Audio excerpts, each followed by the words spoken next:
Alright, I'm going to do this. I'm not going to get distracted. I'm going to really talk about what I really wanted to talk about. And what I really wanted to talk about today,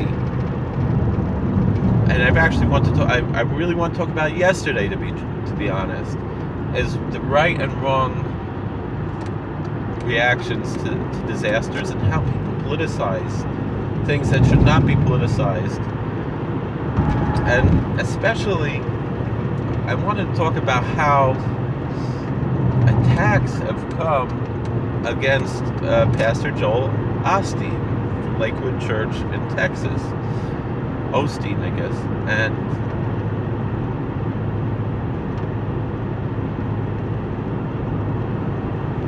the attacks, of course, come on both sides. There have been attacks against him for a long time.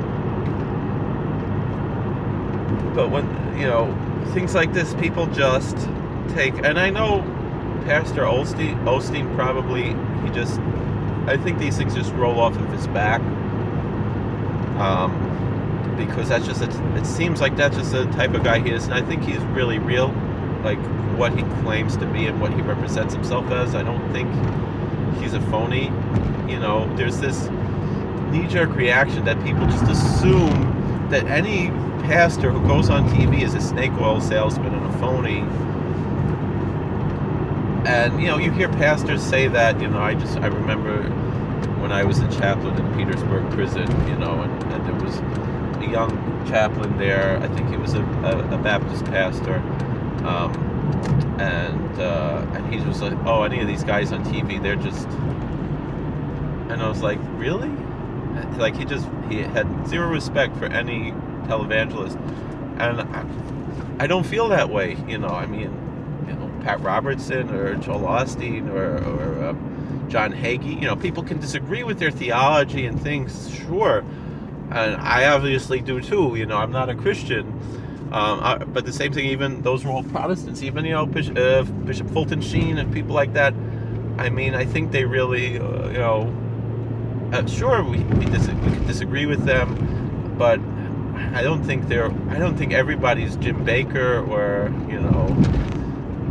and I don't even think Jim Baker was probably as bad as people said Jim Baker was, and people just go out of their way to make scandals because of bigotry and hatred. And the thing is that with Pastor Osteen, you have two sides.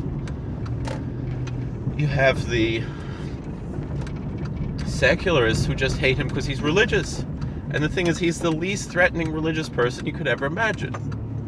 I remember in yeshiva, a good friend of mine who's a very, very choshever kiruv worker. He lived in Muncie for a while. I think he lives in Far Rockaway now. Titov gewaltige Sachen for Yiddishkeit. He's a big kiruv worker. His father was a rabbi also, very fine rabbi, different type of rabbi, but my career has mirrored his to a certain extent.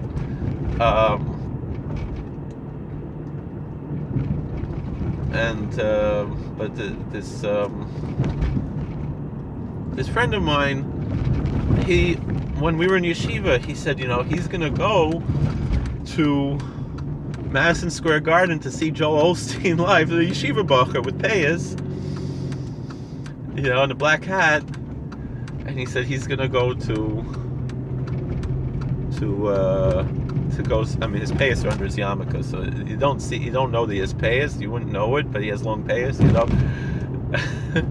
But he said he's gonna go hear Joel Osteen because he's such a tremendous speaker. And the same thing, my coworker at work, our other chaplain, also, she said, even though she might not agree theologically with Joel Osteen, and theologically she identifies with a very religious type of Reform Judaism, even though she's not Jewish. And she didn't even convert with the Reform. Although she was going to, she didn't. Whatever it is, neither here nor there. It's nobody's business. Anyway, maybe I shouldn't say that, but nobody knows who I'm talking about anyway. But also a very special person, very spiritual, big soul. and she said, Joel Osteen has helped a lot of people, because he just basically says like self-help, feel-good messages, but people need those feel-good messages, and so, but the thing is that the average liberal secularist would be like, well, he's religious, and that's just, that's just evil. There's just a tremendous anti-religious bigotry that that exists on the left. That just, and particularly anti-Christian, but it's also anti-Orthodox Jewish. Not anti-Jewish because most of them are Jewish, but it's anti-Orthodoxy for sure.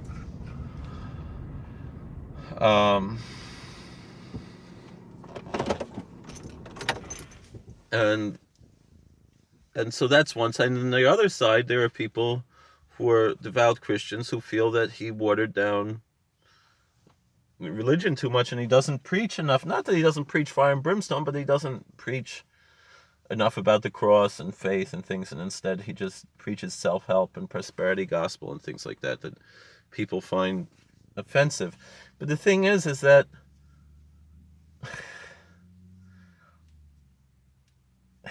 it's not,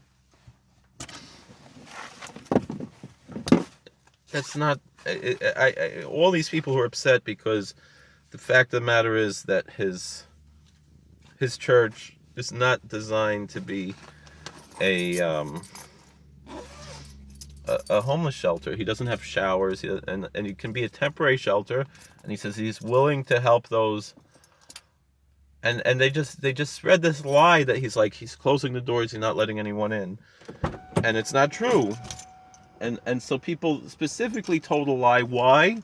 Because of their that he's not letting people in, when the fact of the matter is he is letting people in, and it's the only reason why there's a hesitation is because it's, first of all, it might flood. Second of all, he doesn't have showers. Third of all, there's many reasons why not to. Why he's justified in not taking people in, and he is taking people in, and all these things, and all of this is prejudice and bigotry, and we see it everywhere, and it has to stop on every side.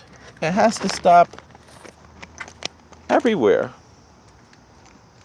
A whole bunch of pennies here. I'm gonna see if they're still here when I get back. Right? Because maybe whoever's car this is wants these pennies. I know it's kind of a fancy looking car. I don't know. But I'm not going to pick up the pennies now. I'm not going to give in to that stereotype anyway. Even though I'm just going to give them to stuck anyway. But maybe it belongs to someone. I don't know. So anyway, this is the message we have to, it's the same thing. Just the same thing we should, like my first video was about Alan Shartok. We should be so happy that Alan Shartok is collecting money for these things, even though I disagree with him politically. I want to give him tremendous kudos. And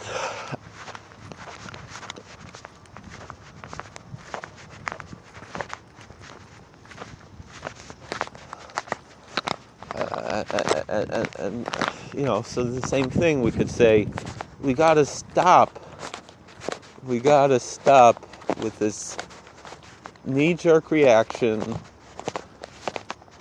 wherever, meaning people who just won't let a good disaster go to waste, meaning all of this built-up hatred against Joel Osteen, which is totally undeserved and uncalled for,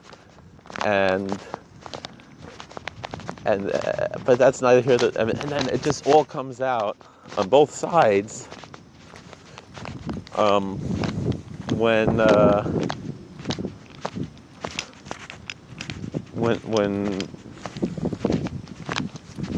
something like this happens. And the thing is what is it really all about? It's jealousy.